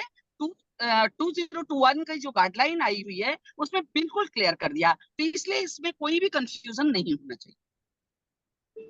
मैम हमारे यहाँ जन भागीदारी समिति होती है, जन भागीदारी समिति के जो अध्यक्ष होते हैं वो पूरा जो हमारा जैसे आपके यहाँ मैनेजमेंट होता है, मध्य प्रदेश में जो जन भागीदारी समिति का अध्यक्ष होता है वो एक फंड भी होता है, फीस भी चार्ज होती है।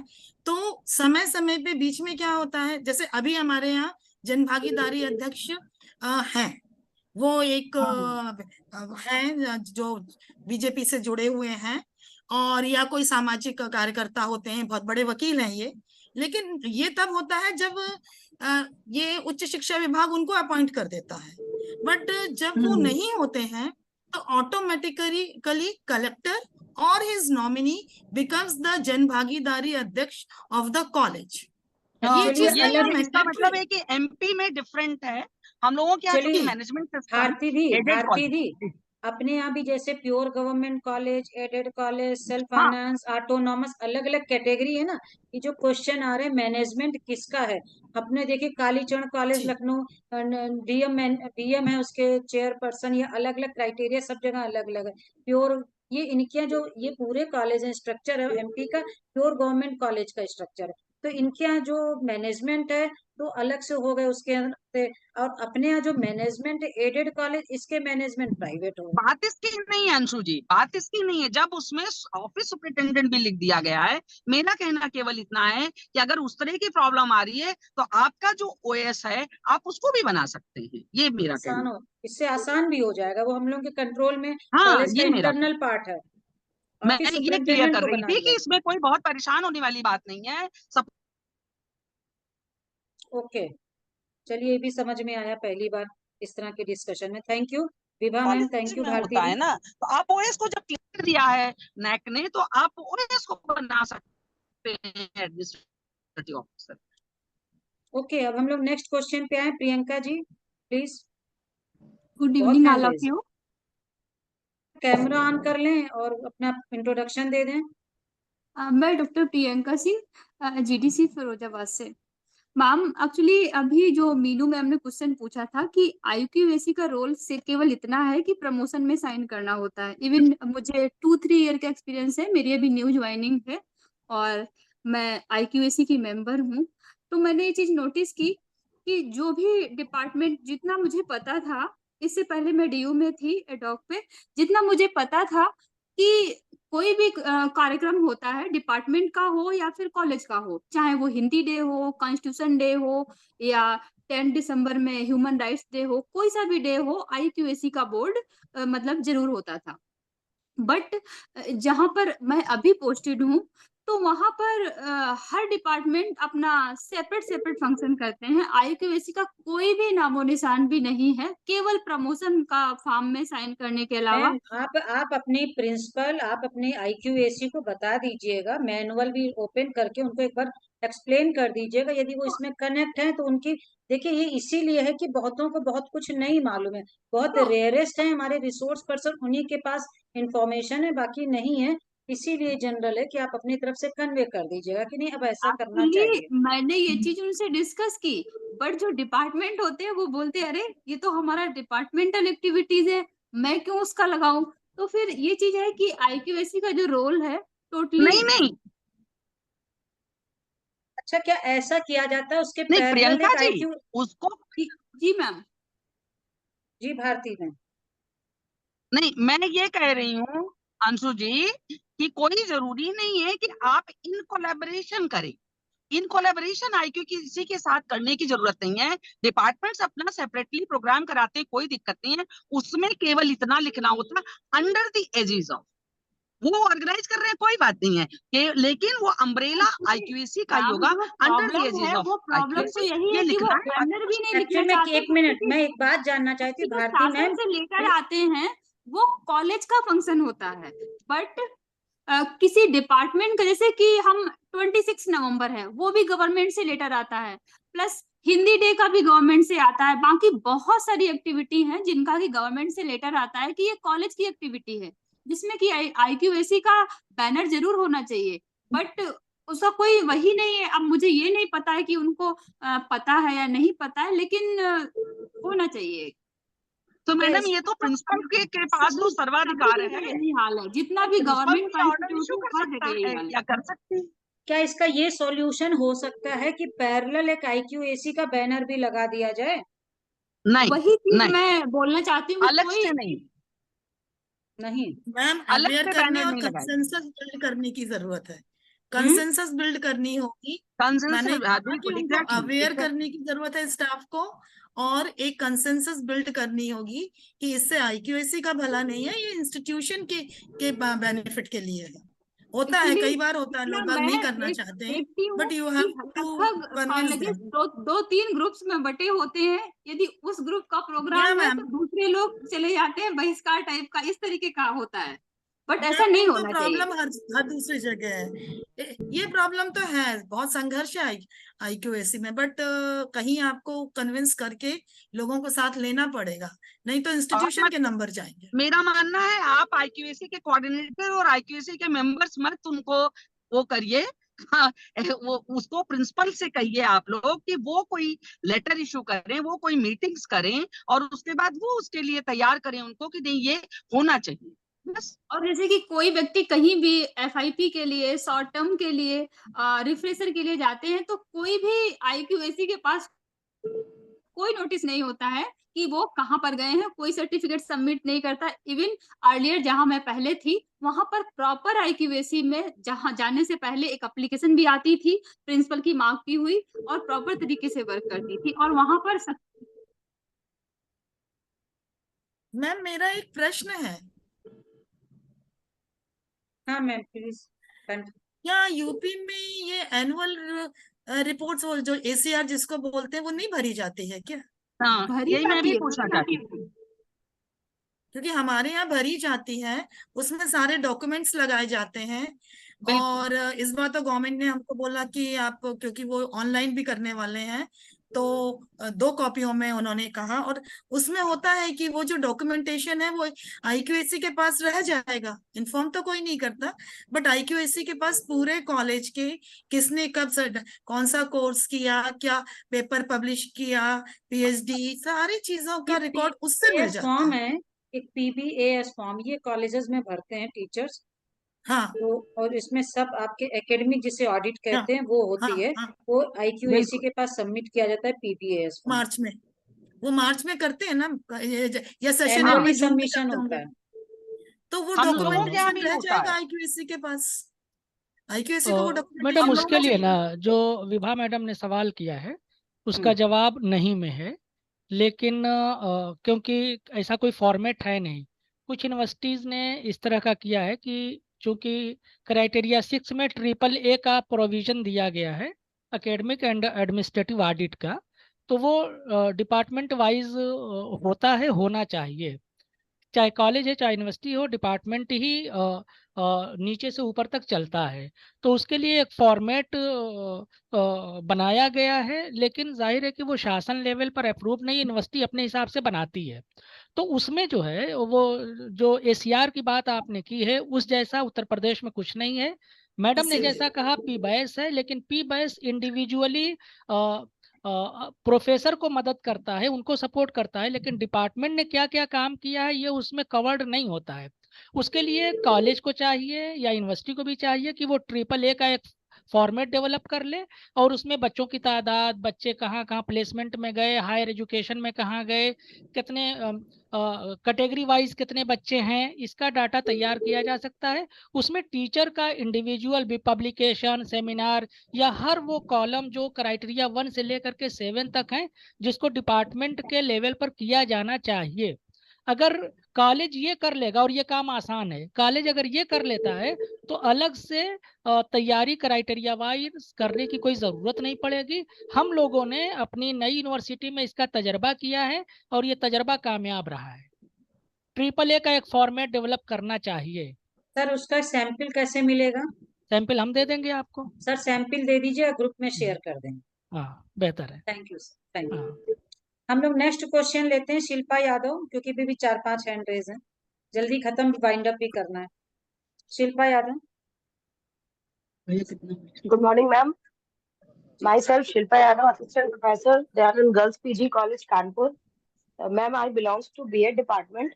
मेरा सवाल कल के जो नेट की डे का वर्कशॉप हुआ था मैम, कल से रिलेटेड है। वैल्यू एडेड कोर्सेज के बारे में कुछ जानना चाहते थे मैम। एक्चुअली मेरे डिपार्टमेंट में आज से पहले कभी वैल्यू एडेड कोर्स हुए नहीं है, तो मैं ये जानना चाहती थी क्या मैं अपने डिपार्टमेंट में अगर एक वैल्यू एडेड कोर्स कराना चाहती हूँ तो उसके लिए मुझे अपने प्रिंसिपल से परमिशन लेनी होगी, क्या मुझे अपने यूनिवर्सिटी में परमिशन लेटर एप्लीकेशन भेजनी होगी, या उसकी जो आउटलाइन बनानी होगी उसके लिए मुझे कहाँ से परमिशन प्राप्त होगी? मैम मैं बताऊं क्या? हाँ विभा मैम। देखिए, वैल्यू एडेड कोर्स में परमिशन तो कॉलेज लेवल पे ले लीजिए, उसको जी मैम। यूनिवर्सिटी से नहीं होता है। 30 आवर्स मिनिमम टीचिंग उसके लिए है, तो बच्चों की जो पढ़ाई है वो 30 घंटे की हो, तो आप अगर उसको फ्रेम कर रहे हैं, आप चाहें तो, जैसे हमारे यहाँ वैल्यू एडेड कोर्स हम लोग करते हैं, उसका बहुत सिंपल, जैसे मैं एक कम्युनिकेटिव स्किल्स वाले कोर्स के रेफरेंस में बताऊं, इंग्लिश डिपार्टमेंट ने किया था। एक तो उन्होंने उसका सिलेबस बनाया, प्रॉपर सिलेबस देख करके उन्होंने 5 यूनिट्स का सिलेबस बनाया, और उन्होंने 5 डेज वीक के हिसाब से 3 वीक्स उन्होंने चलाया, और 2 आवर्स की उनकी पर डे होता था क्लास। वो उसमें रिसोर्स पर्सन अलग से बुलाते थे। अच्छा, तो जैसे किसी को बाहर से बुलाया तो हम लोग उसको पे करते थे, हमें खैर ग्रांट उसका मनी का इशू नहीं था। और अगर कॉलेज का कोई टीचर क्लास लेता था तो उसको वो रेम्यूनरेटिव उसके लिए नहीं था।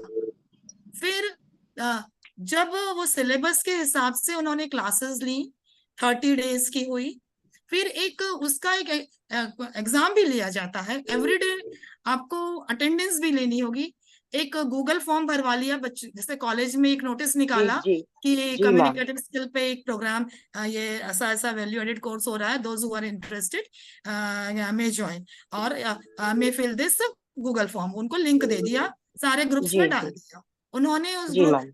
उस बच्चों ने अप्लाई किया और फिर उन बच्चों को शॉर्टलिस्ट कर लिया अगर बहुत ज्यादा है तो, और वैसे और उन बच्चों की प्रॉपर अटेंडेंस ली जाएगी एवरीडे, टाइम टेबल बनेगा, फिक्स होगा, और वो टाइम टेबल हाँ जो मैम, है आपकी रेगुलर बात time table. Vibha ma'am, interrupt करने के लिए सॉरी, मैं ये समझना चाह रही हूँ आपका जो स्ट्रक्चर है, आप लोग अपने आप वैल्यू एडेड कोर्स डिजाइन कर सकते हैं। जो ये मैडम हापुड़ की हैं, ये किसी एडेड कॉलेज में मोस्ट प्रोबेबली होना चाहिए मैम को, और किसी यूनिवर्सिटी से जुड़ी हैं।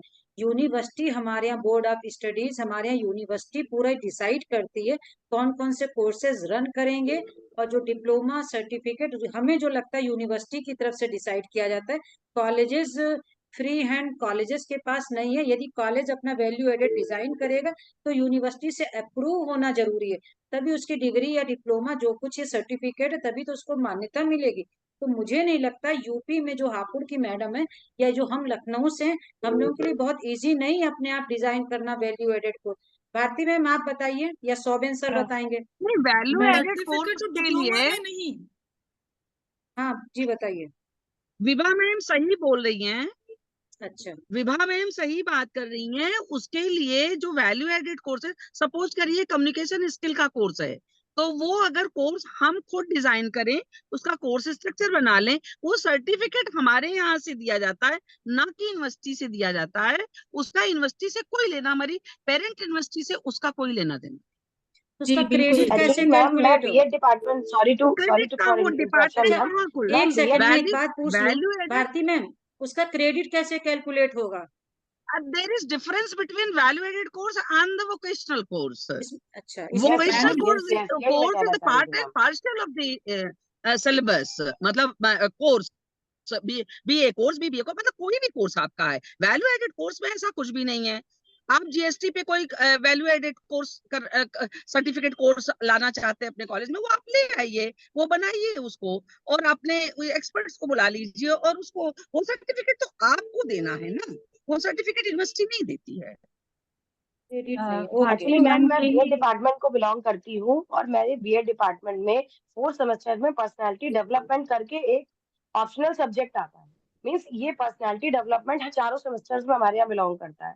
तो मैं जो वैल्यू एडेड कोर्स बनाना चाहती हूँ या करवाना चाहती हूँ अपने पूरे कॉलेज के लिए, तो पर्सनालिटी डेवलपमेंट तो सभी स्टूडेंट्स के लिए इम्पोर्टेंट रहता है। इसमें बीएड खाली इंडिविजुअल तो कर नहीं सकता है। इसलिए ये कोर्स, मतलब मुझे इसलिए इसकी जानकारी जरूरी लेना चाह रही थी मैं कराने के लिए। नहीं, अगर मैडम वो आपके कोर्स का पार्ट है, वो वैल्यू एडेड जो भी कोर्स आप बता आपके बीएड का है, अगर वो जी आपके मैम, बीएड कोर्स का पार्ट है, जी अगर वो बीएड कोर्स का पार्ट नहीं है, तो आप स्वयं बना के और उसका सर्टिफिकेट, उसकी टीचिंग करवा के, जो भी है कोर्स रन करके, 6 महीने का कोर्स है, 3 महीने का कोर्स है, जो भी है कोर्स, वो आप करके वो सर्टिफिकेट। लेकिन अगर वो कोर्स आपके बीएड कोर्स स्ट्रक्चर का पार्ट है, तो वो यूनिवर्सिटी से अप्रूव होना जरूरी है। अच्छा अच्छा। मैम वैल्यू मुझे एडेड इस बारे मतलब में अगर कोर्स कहना adds personality value, develop, value added course होता है, इट एड्स वैल्यू है टू द ये कोर्स, और मतलब वो आपका मेन से कोई लेना देना नहीं है, मेन से आप नहीं उसको लेना देना। डेवलप करते नहीं।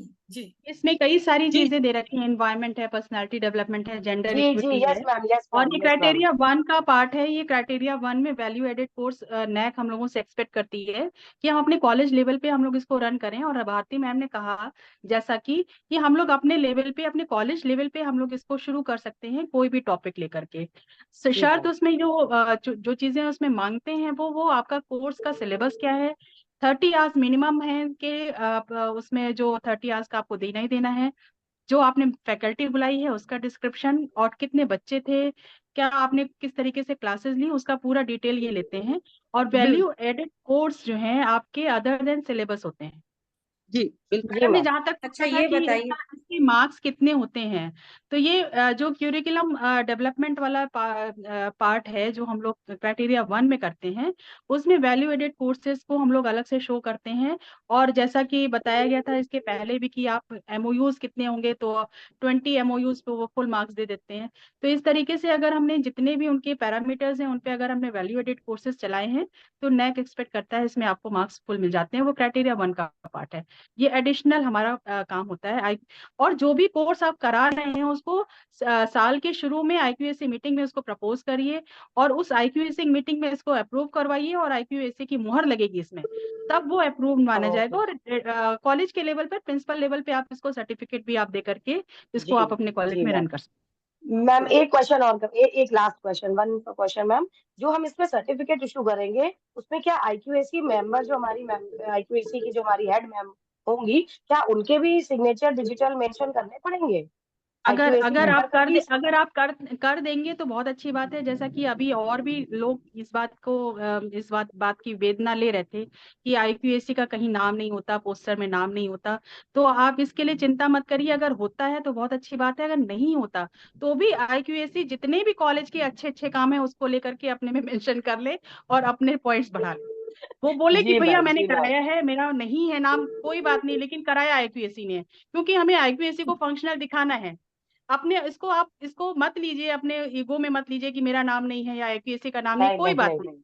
कॉलेज में ये जी एज ए जी। होल काम हो रहा है, वो आईक्यूएसी को माना जाएगा। वो आईक्यूएसी उसने किया है, उसने कुछ कही है पहल, नाम जरूरी नहीं है, काम जरूरी है। तो इसी तरीके जी से इसमें भी सिग्नेचर की जहां तक बात है, अगर आप चाहें तो आईक्यूएसी का कराइए, अदरवाइज प्रिंसिपल का भी सिग्नेटरी अथॉरिटी से, प्रिंसिपल भी है, हेड भी है, और जो कोर्स चला रहा है वो है, तो उसका भी अपने आप में मायने रखेगा कोर्स जो आपने किया है। आईक्यूएसी का जो मीटिंग में इसका अप्रूवल, वो जरूर आईक्यूएसी का होना चाहिए। अच्छा मेरा जी छोटा मैम। सा क्वेश्चन है शिवानी जी, भारती जी, आप लोग से बताइए, भारती कार्निक मैम, इसके बाद आप भी बात रखिएगा। ये मैं जानना चाह रही थी, वैल्यू एडेड कोर्स में हम लोग को, जैसे जानते हैं ना, हम लोग को इतना पैसा तो निकालना मुश्किल होता है। अगर वैल्यू एडेड कोई शुरू किया जाए तो टीचर को जो रखे फैकल्टी, उसको कहाँ से सैलरी दी जाए? क्या क्या सैलरी मत थोड़ी होना देनी चाहिए? है मैडम, वो 2 घंटे की क्लास लेंगे, 500 पर डे के हिसाब से करके चले जाएंगे। वो तो बाहर से बुलाएंगे बुलाएंगे और अपने कॉलेज का जो होगा नहीं वो नॉन रेम्यूनरेटिव होगा। और अपने बस मैम कॉलेज की यही। फैकल्टी तो स्टॉप गैप अरेंजमेंट के लिए होती है। और मैम मैम जो मेरा एक हमारे यहाँ क्वेश्चन है हम student लोगों प्लीज। के यहाँ तो हम मैम लोग जो उनको हम चलाते हैं सर्टिफिकेट उसमें, देंगे जिससे। हम लोग हमारे कॉलेज में, अंशु जी, जो चलता है हमारे कॉलेज में, हम लोग जब कोर्स चलाते हैं तो बाहर की फैकल्टी बहुत कम बुलाते हैं। हमारे यहाँ जो एक्सपर्ट फैकल्टी है, जी हम जी उसी मैम, से इस यही कोर्स यही को मैं रन कहना कराते चाह रही थी। यही कहना चाह रही थी कि मैं अपने हैं। जी कॉलेज की ही फैकल्टी को उसमें इन्वॉल्व करके उनको मैं अगर सर्टिफिकेट देती हूँ तो उनकी भी एपीआई स्कोर में बढ़ेगा कि मैंने उनके वैल्यू एडेड कोर्स में एक लेक्चर दिया या एक हाँ पीरियड लिया। हाँ हाँ। ओके, भारती तो मैम। Karnik ma'am, okay. कुछ आप भी बात रखना चाहेंगे? अनम्यूट अनम्यूट अनम्यूट कीजिए करना। भारती कार्निक। म्यूट तो है। अपना एयरफोन अगर कुछ लगाई, आवाज नहीं आ रही है। बहुत बहुत धन्यवाद मैम, आपने मेरी बहुत बहुत बड़ी प्रॉब्लम सॉल्व कर दी। एक्चुअली कल की जो मैंने क्लास अटेंड की थी उसके बाद मुझे लग रहा था कि मैं अपने डिपार्टमेंट के लिए कुछ ना कुछ वैल्यू एडेड कोर्स में जरूर करूंगी। और मैम मैंने अपनी सबको हेड बोलिए, आईक्यूएसी सब मैंने डिपार्टमेंट्स को बोलिए कि एक एक दो दो कोर्स करें, एक्चुअली मैम तभी पहले होगा। हम शुरुआत इट करेंगे। शुड बी पहले इक्वल टू हम और मोर शुरुआत देन करेंगे फिर हम 25 बाकियों को। कोर्सेज। जी मैम, नहीं नहीं, आपने बहुत मैम सहयोग किया, मेरा बहुत सारे डाउट क्लियर हो गए हैं क्योंकि ओके, हम लोग सपोर्ट इतना नेक्स्ट मिलता क्वेश्चन है। ले रहे हैं। Thank you ma'am. Thank you next very much question ma'am. ले रहे हैं प्रियंका पंकज छाबड़ा जी का। पंकज छाबड़ा जी,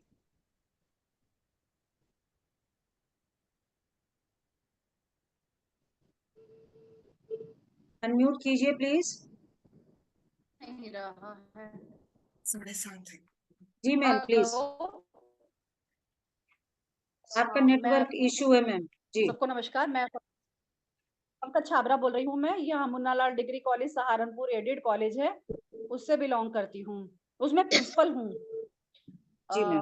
अभी जो प्रिंसिपल थे उन्हीं के साथ ही बैच में मेरा नाम था, तो मैं उस प्लेस पर प्रिंसिपल हूँ। तो मेरा कुछ क्वेश्चन इस तरह से है कि जैसे आईक्यूएसी कोऑर्डिनेटर के बारे में काफी ये कहा जा रहा है कि वो काफी मतलब एक तरह से एकेडमिक और रिसर्च और सारी चीज़ों के लिए एक अटेस्टिंग करके कि उनको जो है क्वालिटी एश्योरेंस के लिए काफ़ी ज़्यादा उनको प्रेफरेंस दिया जा रहा है, जैसे IQAC कोऑर्डिनेटर का। बट समटाइम ऐसा देखने में आया है मेरे पिछले 2 साल के टेन्योर में कि IQAC कोऑर्डिनेटर बना तो दिया जाता है, लेकिन वो सिर्फ प्रमोशन इत्यादि में तो इंटरेस्ट ले लेंगे, लेकिन अदर्स एक्टिविटीज में, अदर्स क्वालिटी एश्योरेंस में उनको लगता है कि हम लोग ना ही पार्टिसिपेट करें तो थोड़ा बैकअप होते हैं। ऐसा कुछ मेरे अपने महाविद्यालय में मुझे ऐसा एक्सपीरियंस हुआ है। तो इसके बारे में कुछ बताइए, क्योंकि मोटिवेशन कम है, उनको लगता है कि उनका टाइम वेस्ट हो रहा है, उनको ज्यादा वक्त देना पड़ रहा है। तो एक साल में एक ही IQAC कोऑर्डिनेटर रहे, दूसरे साल में बदल दें, ताकि उनको हम कुछ ऐसा कहें कि भाई आप एक ही साल के लिए तो हैं, थोड़ा हार्ड वर्क कर लीजिए। तो इस बारे में कुछ एनलाइटन कर नहीं मैडम, मैडम जो NAC के गैस है IQAC में, उसमें जो टर्म ऑफ मेंबर्स है, जो मेंबर्स हैं, जो कोऑर्डिनेटर और मेंबर्स हैं, अगर एक बार आपने उनको अपॉइंट कर दिया तो that shell for minimum 2 years, उससे पहले आप उनको हटा नहीं सकते। लेकिन आप पहले ही जब उनको अपॉइंट करिए तो ऐसा देख कर करिए कि जिस पर्सन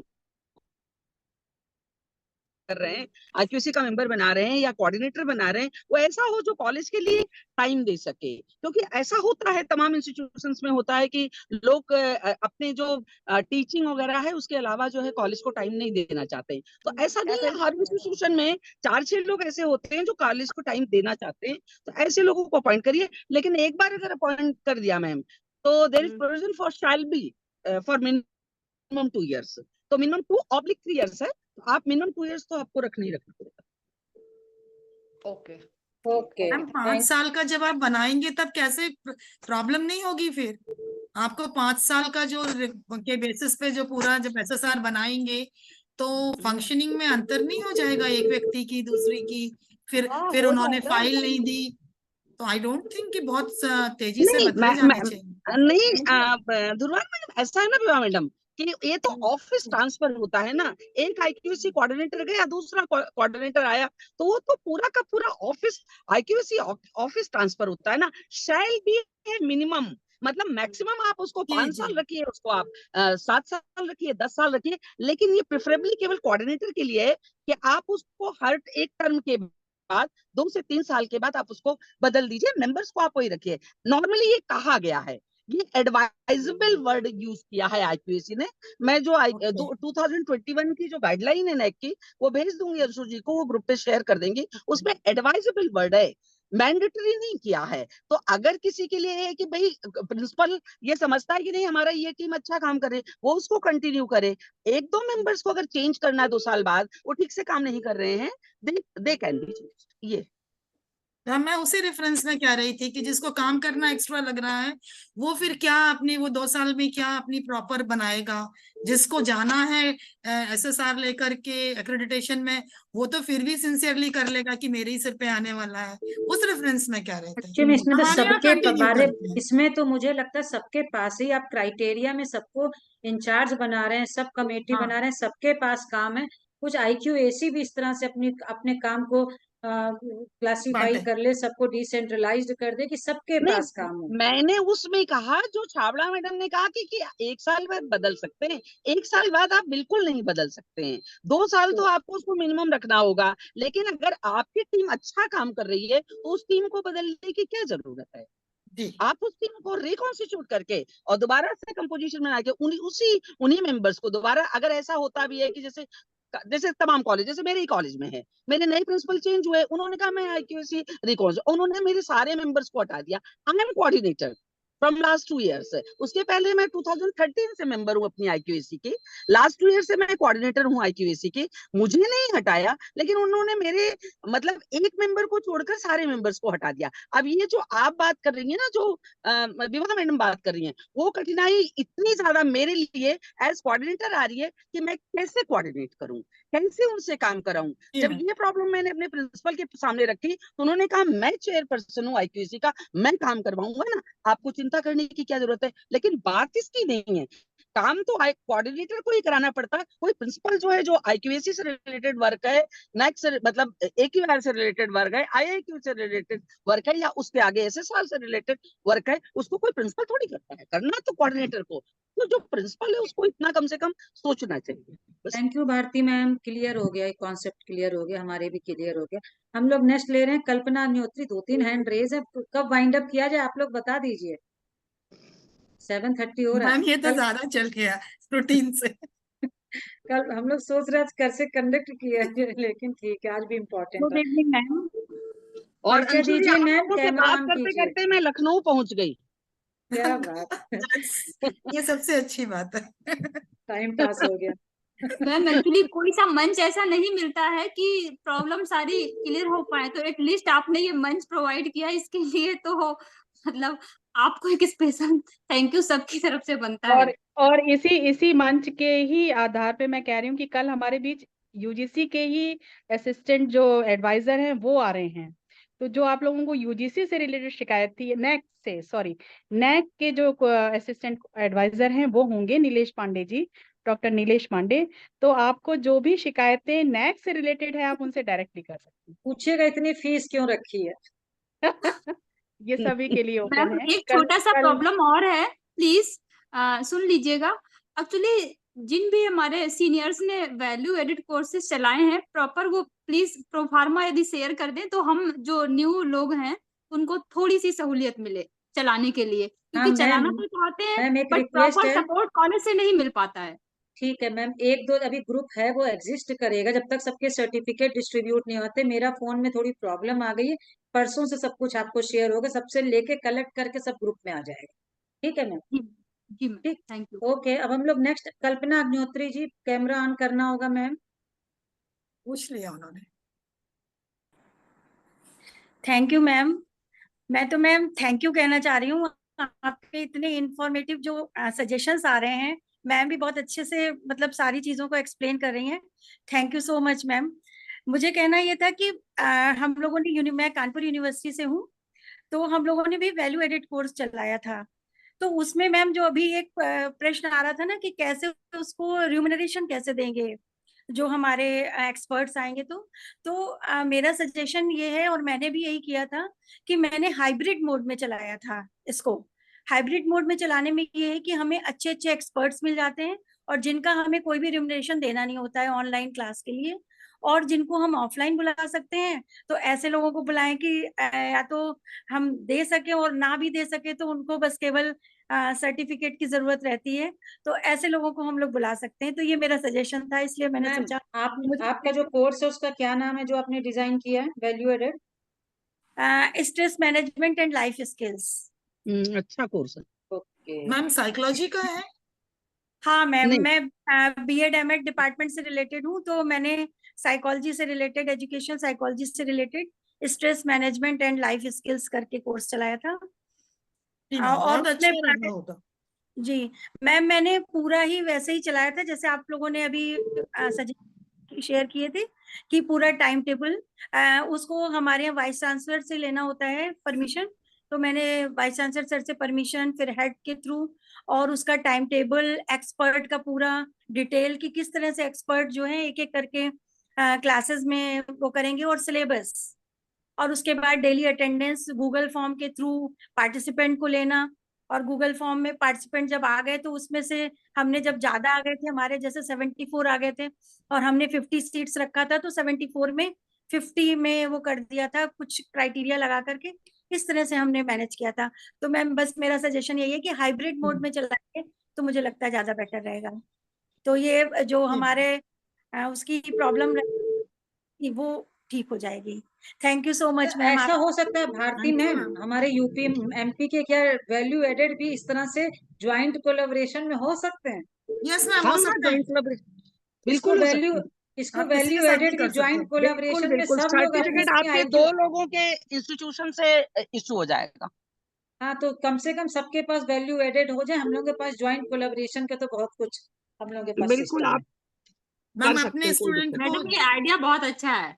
रियली जो इसको आगे कॉलेज ऐसे कराए वो अपने स्टूडेंट्स को ऑफलाइन ले ले और बाकी को ऑनलाइन हो जाए। नहीं, स्टूडेंट्स के और लिए चाहे तो मैंडेटरी अपने तो बच्चे, नहीं है विभा मैम, स्टूडेंट्स नहीं के लिए जिन स्टूडेंट्स को मैंडेटरी रखोगे ना, और ना है? वैल्यू एडेड में तो स्टूडेंट्स चाहिए ना। नहीं नहीं, स्टूडेंट मैंडेटरी तो है नहीं 100%। जो नहीं भी नहीं जो, नहीं जो भी मैंडेटरी है मैम, नहीं शिवानी मैंडेटरी मैम, कॉलेज जो स्टूडेंट जो इंटरेस्टेड है उसी को तो रखेंगे।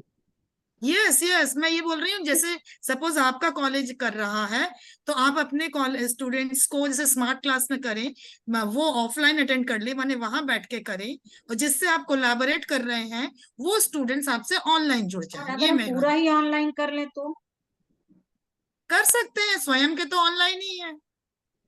इसमें थोड़ा सा देखना होगा क्योंकि ये इंस्टीट्यूशनल लेवल पर एनहेंसमेंट है क्यूरिकुलम का, तो वो कॉलेज स्टूडेंट्स को तो जरूर मांगेंगे और वो नहीं, ऑनलाइन तो मांगते एक्चुअली नहीं, ये क्या तो देखना पड़ेगा। शिवानी मैम, मान लीजिए 20 स्टूडेंट्स कॉलेज का, 40 स्टूडेंट्स कॉलेज का एनरोलमेंट है, तो हम 40 की अटेंडेंस ऑनलाइन चेक कर सकते हैं कि नहीं? नहीं, ऑनलाइन चेक हो जाएगी, लेकिन ये हमारे कॉलेज का पार्टिसिपेशन ज्यादा हो, नंबर ऑफ स्टूडेंट्स ज्यादा उसमें पार्टिसिपेट करें, ये उनका वो तो ओवरऑल बच्चों और प्लस जो वैल्यू एडेड में जो बच्चों ने पार्टिसिपेट किया वो रेशियो मायने रखता है कि आपके यहाँ के बच्चों ने मैक्सिमम पार्टिसिपेट किया, तो अदर ये तो जी कोर्स जी के मैम। मैं स्टूडेंट जैसे अपना कोर्स जो है वो तो आएंगे ही, अदर कोर्स भी आएगा, तो अदर कोर्स के लिए अपना ही इंस्टीट्यूशन जो है वो एक क्लास में मैनेज कर ले, वीक में 1 या 2 क्लास तो मैम ऑफलाइन होना चाहिए।